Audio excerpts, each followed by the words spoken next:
We were starting sketching on this little napkin. That was the day Solstice was born. We can reach 1,000 degrees directly with solar power with minimal losses. And this energy is what the industry can use right away. With our technology, we can transfer that heat to the thermal battery, which not is a regular battery. It's a thermal battery, so it stores heat. Okay. And it's much simpler than what you would think of a regular battery. Because our thermal batteries, it's just sand that you heat up. Hi. If you're still here, it means this conversation gave you something. Subscribe. It's helping an entrepreneur fulfill its journey. Let's build this community from scratch and make it bigger. Who was Hampus for this startup? Who were you 5-10 years ago? Yeah, before we started this, I was a typical engineer, the guy who was really interested in problems and maybe even more about the problems and the solution than the actual results. You just tackle something big and to just get through like the layers and to understand things from the inside. Were you always passionate? Were you always wanted to become an engineer? I think so. I've been known from a very young age that I've always been kind of good at the theoretical stuff, and I'd also like to work with my hands and it's basically this to understand how things works. Always that kind of kid who took his toys apart to see what do they look on the inside. How does everything work? Do you have any particular toy that you were passionate about and working with that, or any story on? All kinds of cars.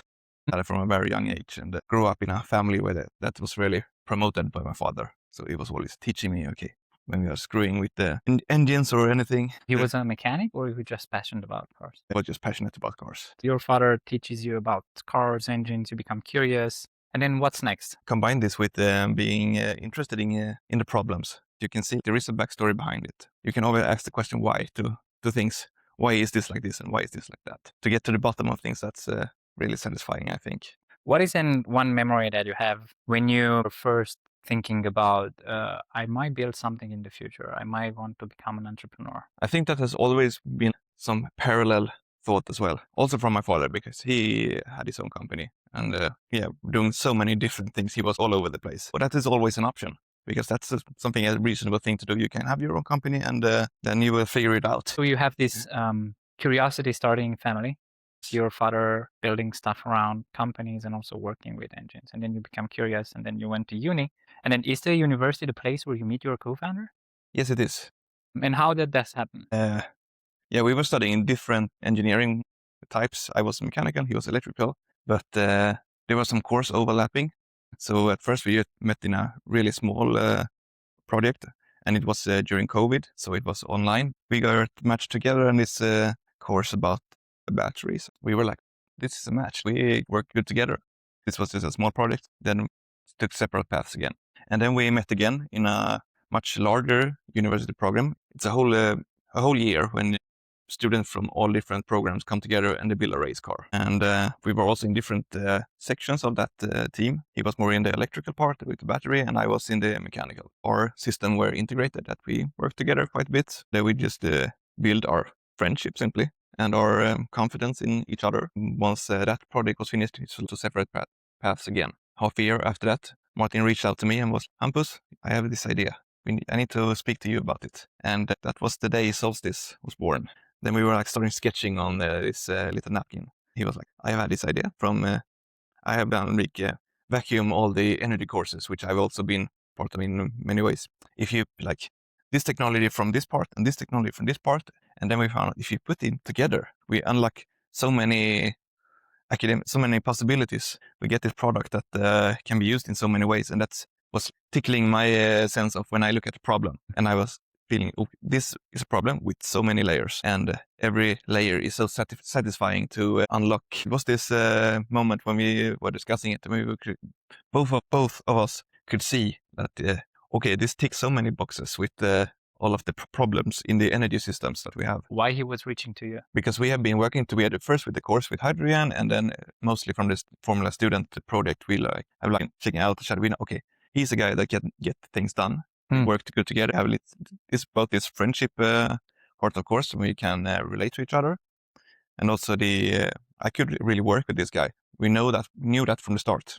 So that's why I was the good match for him. You know, it shows that before a startup idea, there is a connection, friendship, something deeper than just, the product in of itself. Over a beer and a napkin, yes. you shake hands at the end and say, let's build this from tomorrow? We spent the whole summer doing the experiments and working on this and building it. We did our first public presentation of the idea. Where? It was in the Lund Future Innovation Award. So we were in some kind of final there and were presenting. And it was there we met Malin, the third founder. And she has not an engineering background. She has a business background from business and innovation. We really want to give this a go. We want to work with this. But we also realized we are two guys doing engineering. We love the technology. We can see the bigger picture in the energy sector, but nobody of us knew how to build a company. We have to realize our limitations. We need somebody with business background. It actually went really fast from first meeting Malin, getting to know each other. But from that day, she has all been a part of, it's the three of us now, and it's been so for since then. Was there a moment in this journey when you thought that, what if it might not succeed? What if I might fail? We know this is a big journey that we are embarking. We are aware of that there are risks. It's not enough to have this. We think the idea is great, and we do what we can to tell the story. But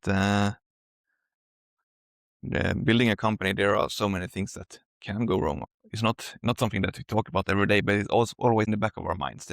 We know this is a risky business. We could end up getting the wrong investor, doing the wrong customer case, getting some problems with supply chain, anything that could be a big bump in the road. What keeps you going then? If there is so much risk, why worth taking it? Because we are so passionate about this. There are so many upsides. The upsides of this are so much bigger than the downsides, we think, because it's such a privilege to be able to work with something that you really are so passionate about and dream about. It is something that we truly believe can make an impact on environmental issues. What is the problem you are trying to solve? And then we go a bit in the product in of itself. The energy use in the world is, of course, enormous, and it has a big impact on the planet. And there are so many different sectors, but we think all of them gets different amount of attention, and it's really disproportionate. The problem that we have found is industry heat.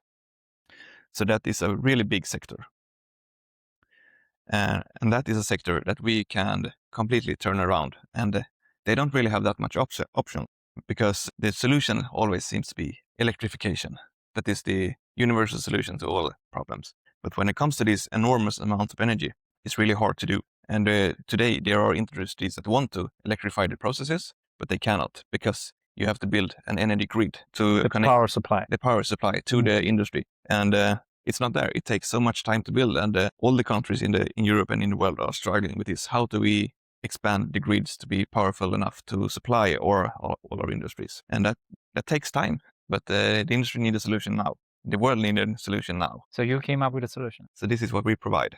So how the thing work? How you go about and do this? And we provide a solar solution. It's a solar-powered thermal battery. And it's a combination of two existing solutions. Concentrated solar power, which is a very efficient solution. It is live today, but the products that are out there are quite expensive.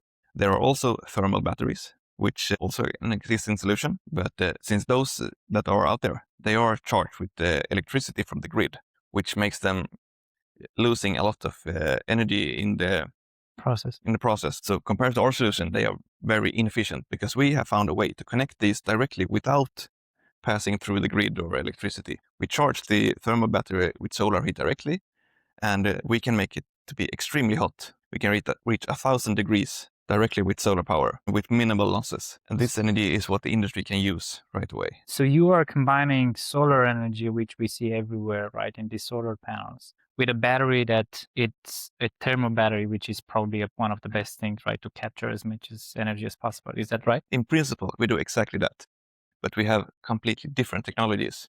So it's about the process. It's not about... Exactly. The process in a solar panel, they are converting solar light to electricity exactly right when light is hitting them. And then with our technology, we can transfer that heat to the thermal battery, which not is a regular battery. It's a thermal battery, so it stores heat. Okay. And it's much simpler than what you would think of a regular battery, because our thermal batteries, it's just sand that you heat up, and then you have it insulated and protected from the weather. But sand, it can withstand these high temperatures. So you can store enormous amount of energies if you build these. And then out of these batteries, you have energy, or you have warming systems. What are you doing with this battery? You can use it, for example, this battery discharge thermal battery to power conveyor belt, or you can use it to warm a whole building. This is also one of the issues, the technical part. How do you use this? But there are so many industrial processes when they are using heat. If you are baking bread, if you're doing something chemical, if you are melting something, glass or aluminium, but you need a way to transfer heat out of the battery. And you do that by pushing a fluid around it, which will transfer heat. So there you have a medium which transfer the energy from the battery to the receiving industry process. And there are so many options that could be. It could also be electricity generating if you push steam through the system and then you can run a turbine. What are the industry that would benefit the most? Our primary source is food and beverage industries. For example, bakery, or if you have a process when you are processing sugars, because you're always using heat in some kind. They also have a problem today because they don't have that many options. Either they have the electricities, which have the problems that we spoke about earlier with the grid power, or they have to burn something, usually gas, or even worse when they have to burn something liquid, because that energy is expensive, or it's very fossil. In Sweden, most of them use some kind of biogas, which is a very expensive but green solution, or they are using a fossil gas, which is being either transferred from the US, Gulf state, or even Russia maybe. And that's not something that you want to be dependent on today. Absolutely, yeah. So you are scaling this. So your service can solve multiple problems. Not only it brings a new way of electricity / heating generating, but also making countries more dependent on their own power, right? Because you just use solar power and then you store this energy and then can use it internally without relying on gas or other things. How do you see the future of these technologies? Do you think it's something government will more tackle, or it's going to be a focus of the next 10 years policies, or how do you see that? Yeah, if we zoom out and look at the big picture of energy systems, the big thing for the last 20 years have been renewable energy, which have always been in the way of either wind power or solar power. In Sweden, we have hydropower as well, but that's because we have mountains here. Not every country have mountains. And that is a great thing, both with solar panels and wind power. But the problem with those is that they are dependent on the weather, or every night the sun sets. They are not enough on their own. So the solution to make an energy system completely renewable, it needs to have an amount of storage in it. And thermal storage is a viable way, would we say, because chemical batteries, they do have their limitations in they are very pricey, and the source material is limited on the planet. You are saying that the product you are designing would be definitely cheaper than any other alternative at this point in time. Yes, we can already see that it is. The price per kilowatt hour of stored energy in sand is significantantly lower than what it would be in a regular battery. Are you using any special sand, or is just normal sand? It's just normal sand. You have to clean it, and of course, but so it's going to be a task of maintenance. The time span of reusing the same battery, it's probably significant larger than the one with chemical one that have to throw it away, right? Exactly, because the sand is so stable in itself, it can be cycled through the thermal cycle so many times, and it doesn't degrade anything. So what are the stage are you right now with the company? Yeah, we are, as you phrased it in your question, I would say we are in the messy early phase. We are working at so many stages as one. Our main focus is the product development. We are building prototypes not to show that it works, but to be able to scale our supply chains. And we are also talking to customers, to finding a pilot, with somebody that's finding the good fit of whoever it might be, where we feel this is something that is a good first step, and also something that we can make some difference. The hardest part, it's also these multiple tracks you have to work on at the same time, right? Exactly. How are you putting up with it? How is for an engineer to also think about the business side of it, also where we sell this? I saw that you're talking about, it's an honor to work with you, to work something that you're passionate about, and I could see that you're passionate about the product. But I think that everything that comes with a business is a bit, and I don't think Malin can also do it on her own. So how are you guys, of course not. Balancing this dynamic? We are balancing it by talking a lot. We are balancing it by trying to figure out who is doing what, and of course we are having our roles, but we are also always stepping in for each other. We need to all hands on deck to prepare this material, or we have some kind of essay to write when we should apply for some kind of funding. Okay, then we're all hands on deck on that. We do this burst, and we all have our separate tracks. And a lot of things okay, now me and Martin should work together with this. And then Martin, okay, but we need to write this application. And then we get together and do that. So it's a very dynamic way of working. We try to keep track of all our different tracks. What is the most important now? Try to, where do we want to be in these different time spans? And okay, if we are going to be here in 6 months, then this has to happen, and that has to happen, this has to happen. Okay, then we have to do this now. So you are breaking things down to the smallest unit that you can influence, and then it's a lot of lists when you try to prioritize tasks, and then to find out, okay, in which order do we do this to find the good way. Do you have any special systems, or you just try to manage them on the go, so to say? In a way, we could say we have too many systems. That might be more of a problem, but we use so much of a technical help that we can. I think it's such an incredible thing to have a team. It is this nice quote I heard the other day, that if you want to go fast, you go alone. If you want to go stronger, you go together with a team. So Exactly. I think it's kind of that, right? That truly applies to us. We realize that nobody can run ahead on one of the tracks without bringing everybody up to speed, really. But it takes time, of course, to bring everybody up to speed. So it always is compromise. Okay, now I'm working on this. Is this a good time to take help from somebody else in the team, or should I just inform them, or is this something that we can delegate so we could work on it everybody, or should we just keeping our heads down and just see this through, and then I will share the result. What are the top 3 skills a team has to have in order to work, especially for companies that have multiple co-founders? What do you think is key in keeping the team together? I think one thing would be respect for each other. I think in a way we are all we like each other. We even admire each other. That makes us really respect each other, because we know that Martin is working on this. We know it's important for the company, and he is the guy that should do it. Can I help him with anything, or should I just let him do that and then I will work on something else? So, and to have that basic respect of everybody's time is extremely valuable. And we only have this amount of bandwidth. Communication is, of course, very important. We do a lot of communicating, but it also to do it efficiently. I'm not saying that we are experts on it, but we are truly working on it. That's a very important skill to have, to be able to just get anything done to move forward. And also to know this decision that needs to be made. Can I make it on my own? Do we need to bring it up? Sometimes it's better to just, okay, now we take this decision and we run with it. If it runs into a wall and takes stop, but then we know that was not the path to take. And that could also be very valuable information. Kind of a responsibility, and also learning from the mistakes. Exactly.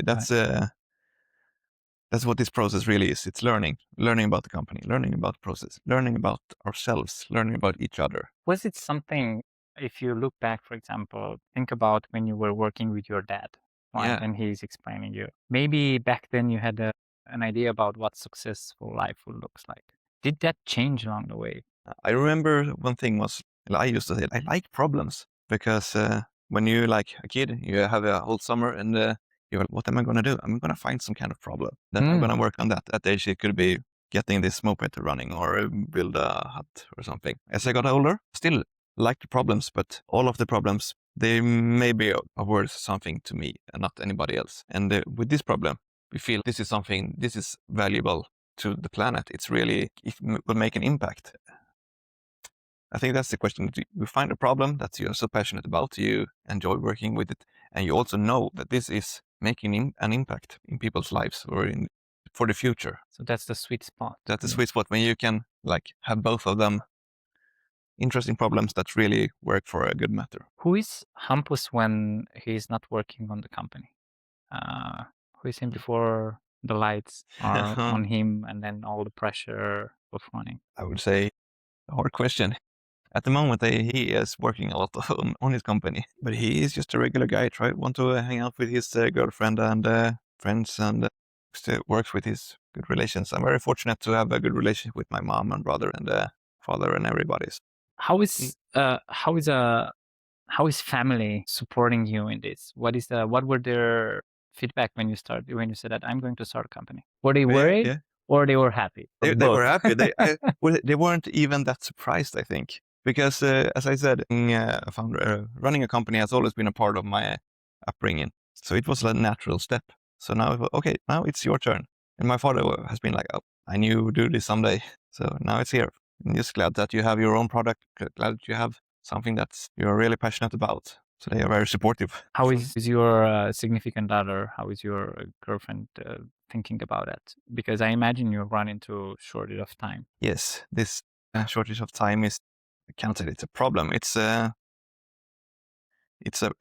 feel it's more of a privilege to have something that you're working with that you are so passionate about. She is really happy for me to have that. It's part of the whole lifestyle.